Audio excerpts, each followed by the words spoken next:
Thanks for coming by. I'm sure you're very anxious to get out on track. It's taken a lot of effort to get to F1. Congratulations. But the real work starts now. This is... Claire, motorsports journalist. Nice to meet you. You'll be seeing quite a lot of me throughout the season. So, you had a pretty impressive junior career. How are you feeling about your move into F1? Do you think you have what it takes? Let's save the questions for a proper interview, shall we? I'm sure you'll have a lot more to talk about once there's been some action on track. I think we could fit you in after FP1 if you're free. That works for me. I'll grab you the second you finish on the track. Remember, the relationship you have with the team can be affected by what you say to the media. So be careful. Anyway, it's time to catch up with Carl. He's waiting for you in the data center. Good luck out there today.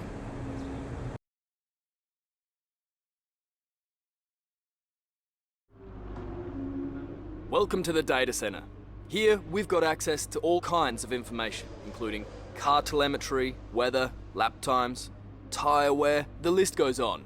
Plus, we've got a direct link back to the factory, so we're in constant communication with the team there. We need you to regularly feedback about areas of the car that are lacking and help us direct our resources in the most productive way. More effort here equals a quicker car, so it's well worth the effort. Good luck this season. Oh, and make us all look good, okay?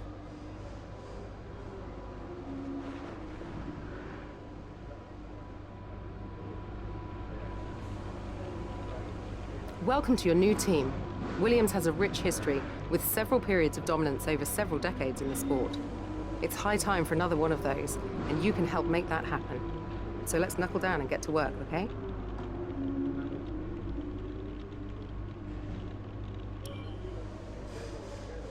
Here you can see the pertinent details about your current contract.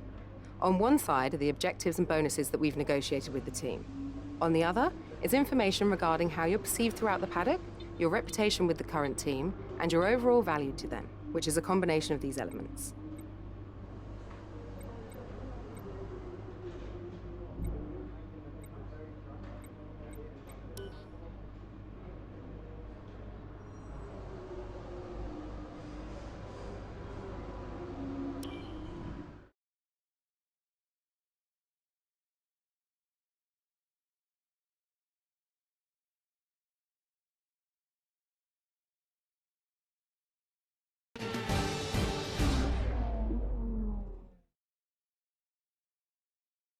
We're about to join the action in what is sure to be an interesting practice session here in Melbourne.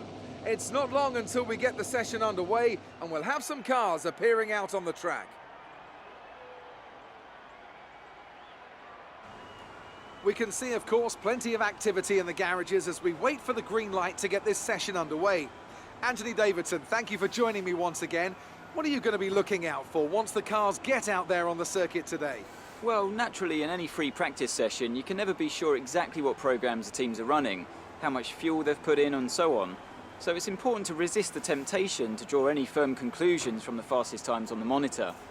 What we can do, however, is look for consistent pace over the course of multiple laps. So if someone does half a Grand Prix distance and they're consistently half a second quicker than another driver doing the same, then that's generally a good indicator of a car with a solid race pace.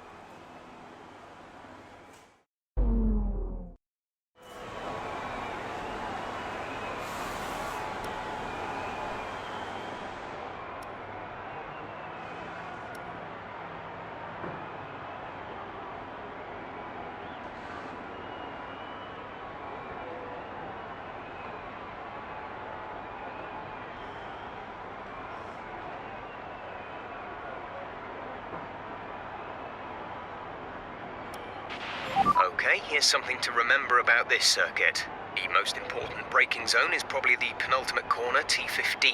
It's a very tight left-hander. You will understeer if you take liberties with it, so be careful.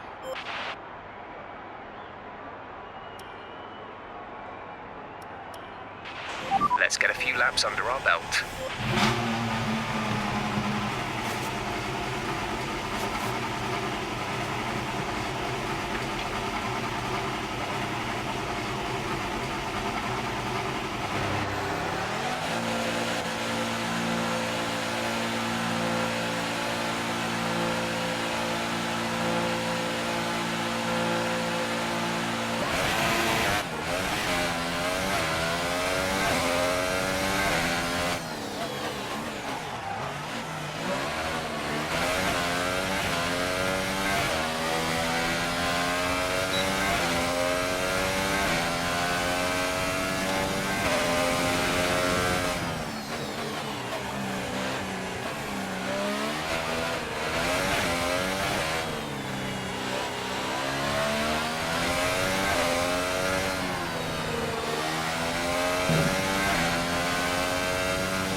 Are you okay? That was a big one. Confirm you're okay, please.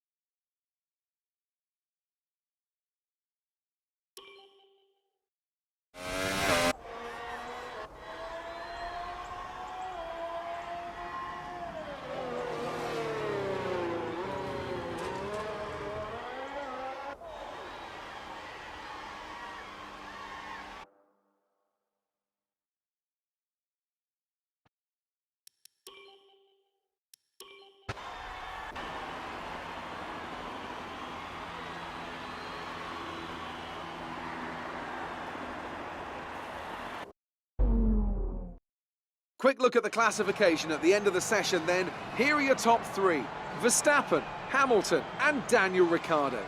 That concludes an interesting practice session. Let's hope for more excitement as the weekend unfolds.